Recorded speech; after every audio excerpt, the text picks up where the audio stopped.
뉴욕과 뉴저지주의 하루 코로나19 확진 건수가 3개월여 만에 최고치를 기록했습니다. 식품의약국 FDA가 안전성의 이유로 얀센 코로나19 백신의 접종 대상자를 제한하기로 했습니다.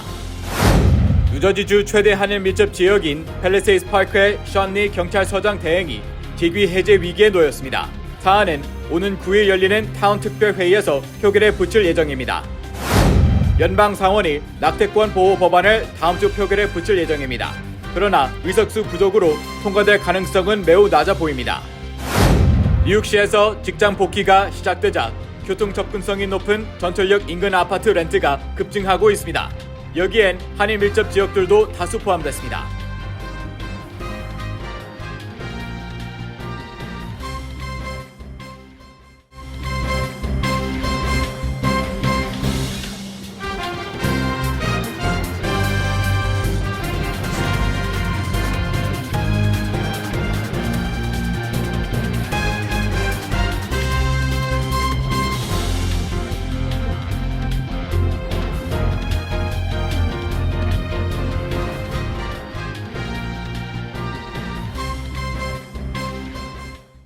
여러분 안녕하십니까? KBTV 뉴스 9 이창원입니다. 뉴욕주의 코로나19 하루 확진 건수가 3개월여 만에 10,000명을 넘어섰습니다. 입원 환자 수도 전달에 비해 2배 이상 증가했습니다. 뉴저지도 하루 확진 건수가 3,000건 중반을 넘어서면서 3달 만에 최고치를 기록했고 입원 환자 수도 다시 증가 추세로 돌아서고 있습니다. 첫 번째 소식 전상희 기자가 전합니다. 뉴욕시의 최근 코로나19 경보 수준이 중간 단계로 상승한 가운데 앞으로 감염률의 급상승세가 예고됨에 따라 실내 마스크 착용 지침이 다시 부활할 가능성이 제기되고 있습니다. 어제 뉴욕주의 코로나19 신규 확진 건수는 1251명이었으며 이는 지난 1월 28일 이후 가장 높은 수치입니다. 10만 명당 7일 평균 하루 신규 확진자 수도 40명으로 지난 2월 첫째 주 이후 최고를 기록했습니다. 지난달 뉴욕 주민 10만 명당 코로나19 감염으로 입원한 비율은 10명으로 전달의 4명에 비해 2배 이상 증가했습니다. 현재 뉴욕 지역 중 입원율이 가장 높은 것은 핑거레이크 타운으로 이곳에서는 10만 명당 7일 평균 하루 신규 입원자 수가 28명으로 주 전체의 입원율을 상승시키는 결정적인 역할을 하고 있습니다. 또한 뉴욕주에서 코로나19 감염으로 입원한 환자들 중 47%만이 백신을 접종한 것으로 나타났습니다. 뉴욕주 보건국은 현재 뉴욕에서 전국 평균보다 높은 감염률을 이끌고 있는 것은 오미크론 하위 변이인 BA2.12.1과 BA2.12라고 밝혔습니다. 뉴욕시의 코로나19 감염으로 인한 입원율은 지난 3월 초 이후 꾸준히 증가하고 있으며 현재는 인구 10만 명당 7일 평균 하루 신규 입원 환자 수가 6명으로 주 전체에 비해서는 낮지만 앞으로 몇 주 안에 매우 급등할 것으로 전문가들은 내다보고 있습니다. 뉴저지주도 어제 신규 확진 건수가 3,479건을 기록하며 지난 3달 만에 최고치를 기록했습니다. 지난 2월 3일 이후 단일 신규 확진 건수가 3,000건을 넘어선 것은 처음입니다. 특히 버겐 카운티를 비롯한 8개 카운티에서 코로나 감염 위험도가 중간 수준으로 올라가면서 인구 밀도가 높은 지역을 중심으로 위력을 발휘하는 것으로 분석되고 있습니다. 최근 확진자 증가로 일주일 평균 신규 확진 건수는 2,373건까지 올랐는데 이는 한 달 전에 비해 137%가 오른 수치입니다. 주 저녁 71개 병원에서 입원해 있는 코로나 관련 환자는 605명으로 2달여 만에 다시 최고치를 기록했습니다. 일 초반까지 떨어졌던 감염 재생산 지수 역시 1.2를 기록하며 다시 증가세입니다. 주 저녁 양성률은 지난주 기준 9.45%까지 올랐습니다. KBTV 뉴스 전상입니다. 식품의약국 FDA가 존슨앤존슨의 얀센 코로나19 백신 접종 대상자를 제한하기로 했습니다. 얀센 백신을 접종하고 2주 내에 발생하는 혈전증 위험성에 따른 것입니다. 계속해서 전상희 기자입니다. FDA는 얀센 백신 접종자를 엘러지 반응 등으로 다른 백신을 맞을 수 없거나 추가 접종이 어려운 성인 등으로 제한한다고 밝혔습니다. 또 파이저나 모더나 등 메신저 리보핵산 백신을 거부하는 성인도 대상에 포함되었습니다. 메신저 리보핵산 백신의 경우 드물게 10대에서 20대 남성에게서 심근염 부작용이 간혹 확인된 바 있습니다. FDA는 통산 얀센 백신을 접종하고 2주 내 발생하는 혈소판 감소성 혈전증 TTS 위험성에 대한 자료 연구 끝에 이같이 결정했다고 밝혔습니다. TTS는 파이저, 모더나 백신과 달리 아데노바이러스를 전달체로 사용하는 얀센 백신과 아스트라제네카 백신에서 드물게 보고되는 부작용입니다. 지난해 12월 질병통제예방센터는 안전을 이유로 얀센보다는 모더나와 파이저 백신 접종을 우선 선택하도록 권고한 바 있습니다. 얀센 백신은 지난해 3월 당국의 긴급 사용 허가를 받은 뒤 부작용 사례가 발생해 당국이 이를 조사하기 위해 그 다음 달에 10일간 접종을 중단하기도 했습니다.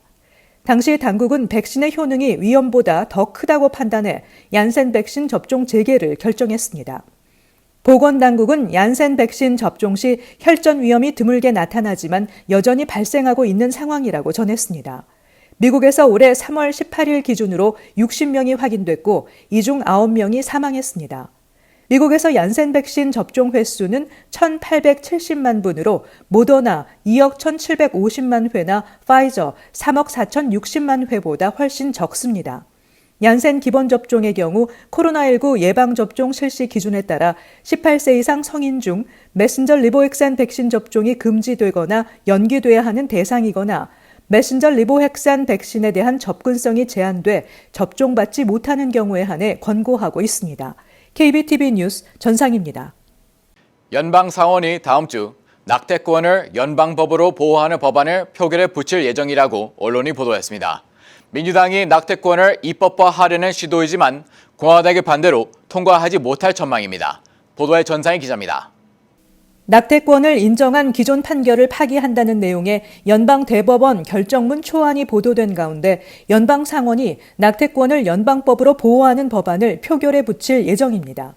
공화당의 합법적인 의사 진행 방해 수단인 필리버스터를 무력화하려면 상원에서 60석이 필요하지만 민주당 의석은 친민주당 성향 무소속까지 포함해도 50석에 불과해 법안이 통과되기는 어려울 전망입니다.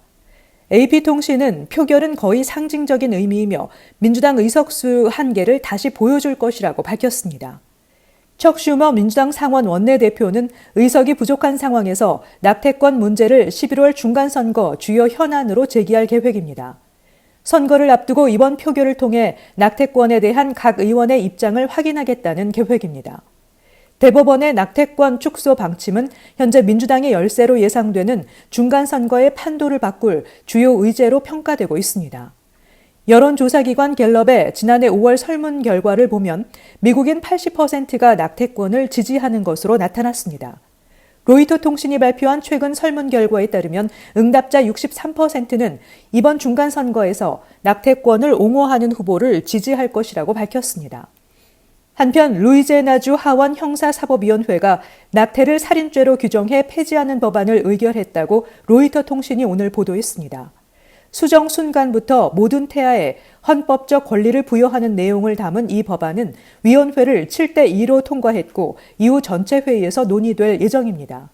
연방 대법원은 임신 15주 이후 낙태를 대부분 금지하는 미시시피주의 법률에 대한 위헌 여부를 가리는 심리를 진행 중으로 다음 달 결정을 내릴 것으로 전망됩니다. KBTV 뉴스 전상입니다. 뉴욕시에서 주요 전철역 인근 아파트들을 중심으로 렌트가 빠르게 오르고 있는 것으로 나타났습니다. 여기에는 한인과 아이젠이 밀집한 지역들도 다수 포함됐습니다. 김문지 기자의 보도입니다. 부동산 전문 사이트 렌트호비 분석한 결과에 따르면 맨해튼의 주요 438개 전철역 주변 원베드룸 평균 렌트는 지난 1년간 30% 이상 모두 올랐습니다. 이는 맨해튼 평균 렌트 상승률인 19.4%보다 10%포인트 이상 높은 수준으로 메트로폴리탄 교통공사 MTA 전철역이 있는 곳에서 90%의 확률로 렌트가 오른 셈입니다. 맨해튼에서는 72스트리트역 1, 2, 3번 전철 인근 원베드룸 렌트가 평균 3,495달러로 전년 동기 대비 34.4%나 올랐고 28스트리트 NQRW 전철 인근은 33.3%, 그랜드 센트럴역 주변은 31.8% 상승했습니다. 한인과 아시안이 밀집한 퀸즈 북동부 지역 전철역 주변 렌트도 일제히 올랐습니다. 특히 롱아일랜드 시티, 아스토리아 지역 렌트가 전철역을 중심으로 급등했습니다. 퀸즈보로 플라자역 인근 렌트는 평균 3,390달러로 28.6%, 브로드웨이역 인근 렌트도 11.8% 오른 2,125달러를 기록했습니다. 플러싱 메인스트리트역 근처 렌트는 1.4% 올랐습니다.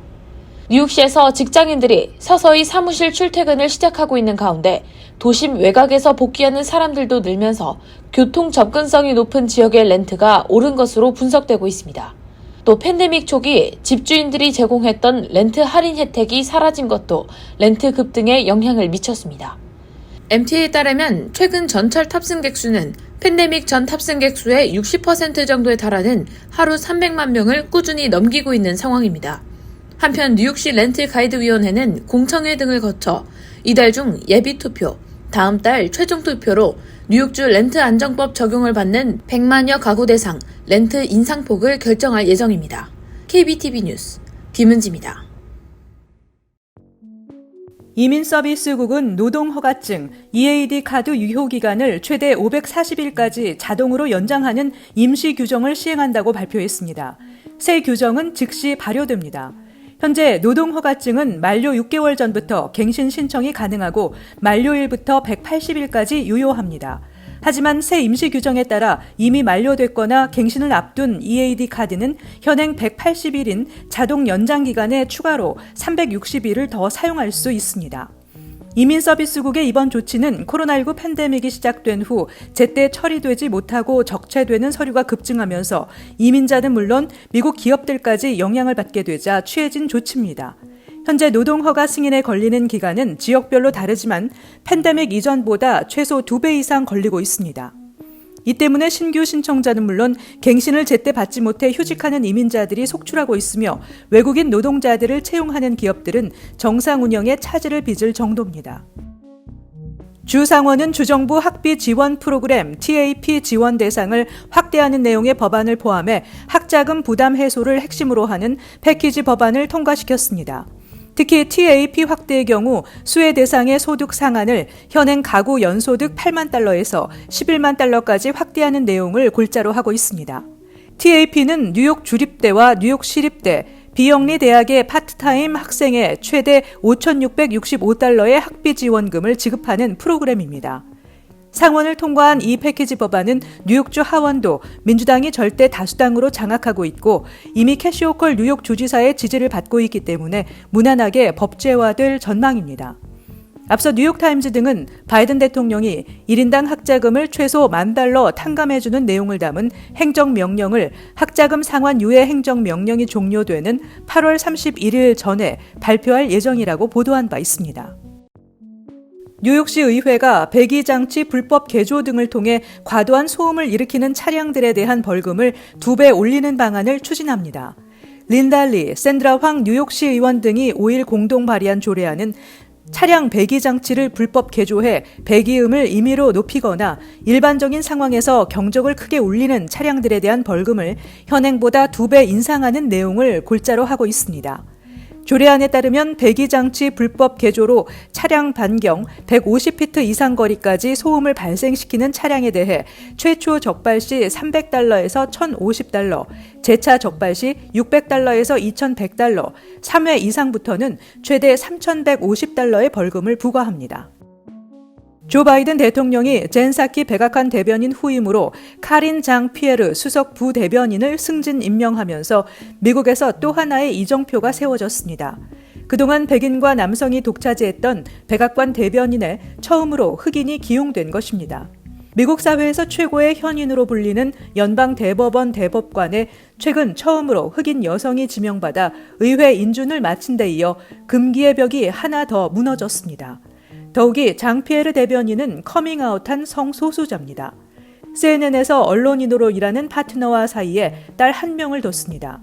장 피에르 신임 대변인이 거쳐온 삶의 배경을 보면 그의 인생은 아메리칸 드림의 상징으로도 평가받습니다. 어렵게 자랐지만 이제 백악관의 고위직, 그것도 권력 핵심부와 미국 국민은 물론 전 세계가 소통하는 창구가 됐기 때문입니다. 잠시 후 커뮤니티 브리핑을 전합니다.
이어서 환율과 증시 전해드립니다.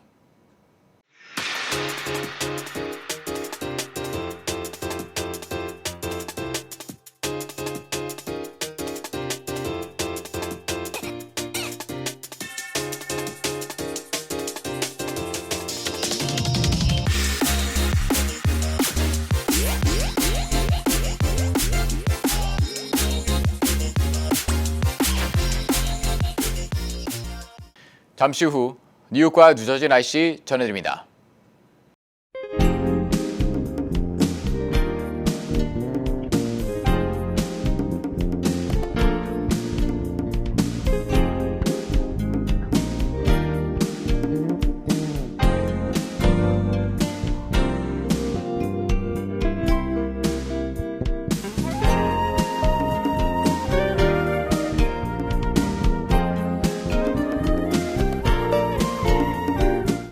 KBTV 뉴스9 마칩니다. 오늘도 시청해주셔서 감사합니다.